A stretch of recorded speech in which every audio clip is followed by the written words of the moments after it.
It's been 25 years since Little Garden, and here we are finally seeing the true Elbaf in the Sun Realm, the second layer of the Jewel Tree Atom.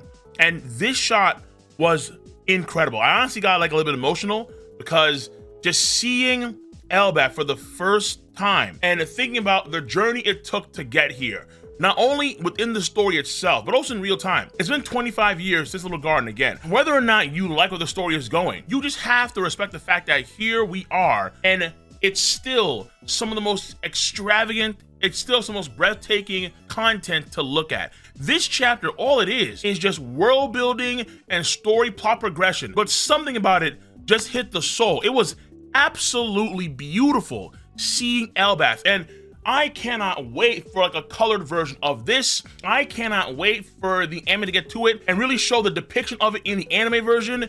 This was breathtaking, man. It really, really was. And just the sense of excitement of going to a location in the new world where it's not like the same thing as going to Dressrosa or going to Zou or going to Hohik Island or Wano Country, where there was something that we had to focus on. There was a certain target in mind, whether it was for Law's sake, whether it was for Sanji's sake, whether it was for, let's say, the Samurai's sake. No, we're going to Elbaf because on the journey to the One Piece treasure in this crazy, insane, what the F world, there are so many locations that would take your breath away. And this arc that was hyped up for over 20 years for so long, the Prima arc that was hyped up the most in the entire series of One Piece. Bro, Oda, man. Oh, dude, it was just so beautiful seeing that town, this one village in probably a slew of villages and cities in the Sun Realm. Just how we got there was incredible. Going on the Rainbow Road, on the Bifrost, I could hear the Mario Kart, I could hear the star power igniting my soul. It's called a road, it's called a Rainbow Road. It is a road that you go. Pride Month was in full effect.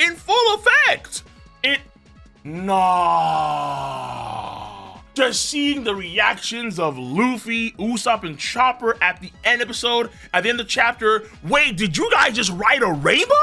What are you talking about? And how this probably ties in some way to Miss Golden Week back in Little Garden, where Miss Golden Week herself was able to manipulate colors in some way that, according to Oda himself, are not Deathroot powers. So you have someone in Little Garden who can manipulate color, painting it in some way that could affect someone's personality and psyche, and then now you have color being manifested by a person called the Sunstone Painter, and then just rainbows that go down to the areas around Elbaf and then bring them up, and they just, no, man, no, it's beautiful. Because now we're tying directly into Little Garden in so many ways, not just with potentially what could be the root cause of why Miss Goldweek can do what she does, but also the very same words of Louis Arnott, the explorer, the same person who in chapter 115 made comments about Little Garden, is the same person who's talking in this chapter now, and how you shouldn't dally on Elbaf for too long. I just gotta say, honestly, rest in peace. Genuinely so. Rest in peace for all those in real life. Rest in peace for those that never got the chance to see Elbaf. Honestly, okay? It's been a long time. It's been 25 years. It's a simple chapter. It really is a simple, bare bones chapter. But I want you to reimagine the awe you felt when you saw Onigashima for the first time. The size and scale, the attention to detail that Oda gave it when it came to the sword, when it came to the Torii Gate, when it came to that cherry blossom tree, and when it just, the lanterns, all that. And now we're getting that in a Norse-themed environment for an arc that was hyped up far longer than Wano Country ever was. That's almost elf-like too, because they're all on top of the Jewel Tree Atom. And so there's this sort of harmony with the Norse themes and then sort of elvish fantasy sort of themes where you're almost like living on the tree, in some way, which harkens back to Jack and the Beanstalk and the giants that lived on top of the beanstalk when he climbed it. The size, and I could go on and on. Okay, let me, hold on, before I go any further. This chapter, emotionally, I think is outstanding. The sense of adventure, like Lewis the Explorer, the sense of exploration I get. I'm almost like Luffy now. I just want to run in there. I want to see what's going on, who's going on, why it's going on, and just really take it all in. The expressions of Luffy and Usopp, it's as if they found El Dorado, and I feel the exact same way. And if you're of the same mindset where this kind of titillates your soul, not in the same way of like the expectations of going into Wano country because of the samurai, or going into Whole Cake Island because of Sanji, or going into Dressrosa because of Law. No, I genuinely mean, we're here. What's going on? Holy hell, I'm kind of stoked. That sort of Skypiea goodness, yeah. That Water 7 goodness, yeah. That Thriller Bark, where are we yet? That old school One Piece vibe. We're just here. Why? Magic. If this gets the heart pumping, baby, like, yeah. Then give your boy a thumbs up. Give your boy a thumbs up. Because we're all on the same page. This, if you don't know, I did my chapter reaction to this first on my Cole Requiem YouTube channel.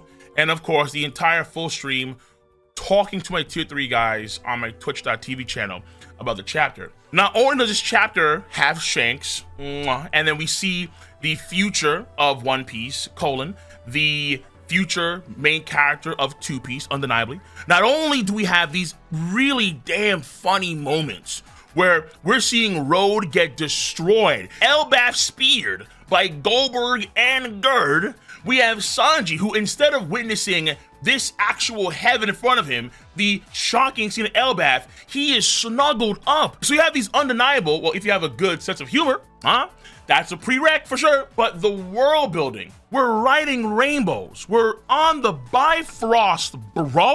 What are we doing? This is insanity. And the fact that Dory and Brogy think it's so normal to ride rainbows makes it all the more funnier and all the more better. We're going straight to the Sun Realm right in the middle. There's a Heaven Realm on top. What's in heaven? Made in heaven.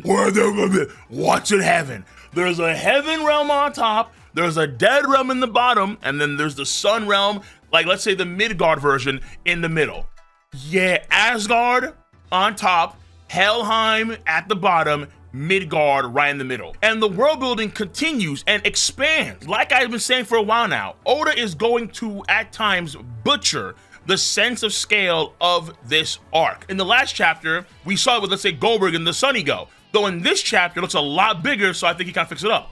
That's what I think. But undeniably, the sense of scale will get butchered. Hard pressed to be consistent unless you're using a ruler for every part of the drawing. But just simply keep in mind that these homes, these bridges, these gates, these parks, these towers, they're made for kaiju. Each and every single person we see in this town, as far as you can tell, is a giant. They are a Gamabunta or Gamakichi from Naruto. They are a Gigantomachia from My Hero Academia. So yes, when we see these giant seagulls that are right next to the ship, that are right next to the people in the town and so on, these seagulls are unironic kaiju. They are a flock of Rodans. They are a flock of Rodans, dude. Yeah. I wanted my Toriko dreams, and man, oh man, with Elbaf, Oda's just cooking something fierce, man.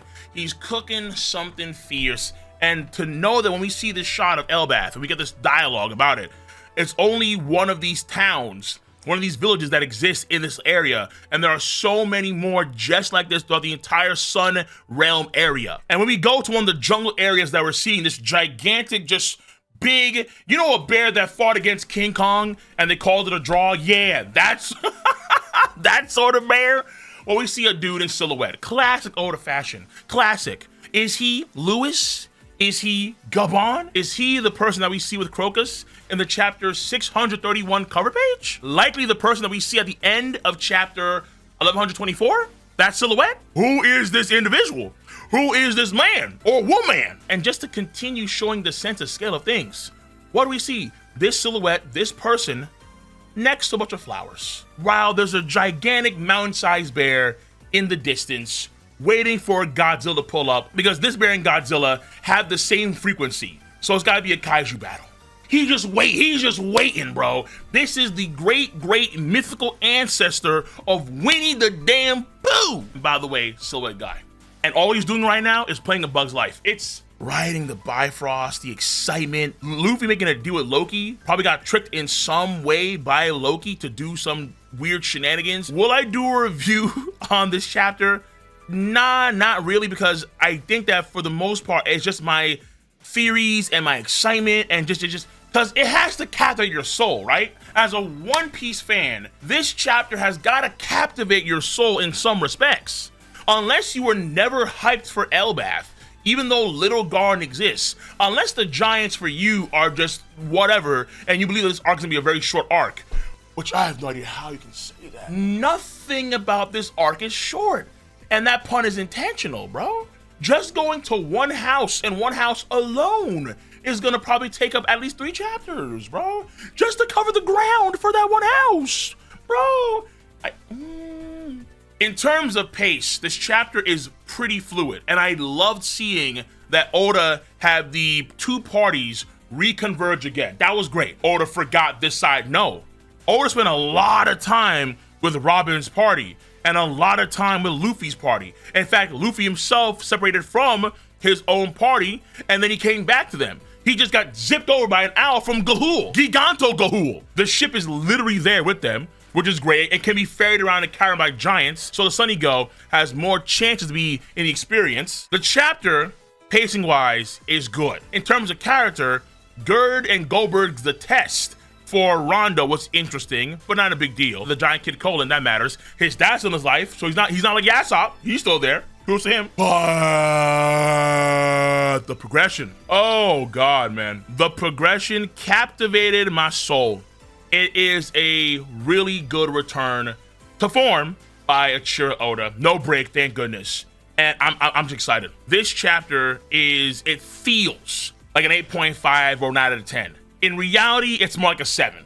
All right, like, it's a good chapter, but it activates my kingdom hearts within my kingdom hearts. That hidden part of my soul that just sings Aitakeno Yume wo Kagi Azume. Yeah.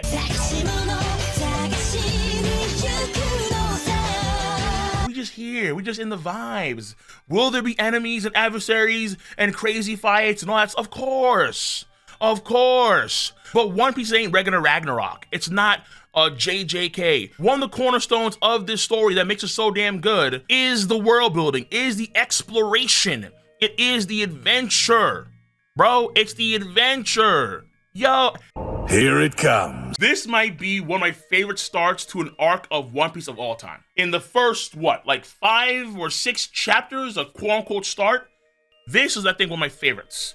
I have to kind of think about it. I really do, but I'm in. I'm locked in for as long as Oda wants to do this for. Whether it's going to be 3 years, 4 years, I think I'm locked in, no matter what. But if Oda drops the ball in a massive way, then fair enough, fine. But I think Oda's gonna be comfortable. I think he is. Oh my goodness. So, yeah, 7 on paper, but my heart of heart is saying you gotta give this a 9 out of 10. Let me know your stance on Elbaf.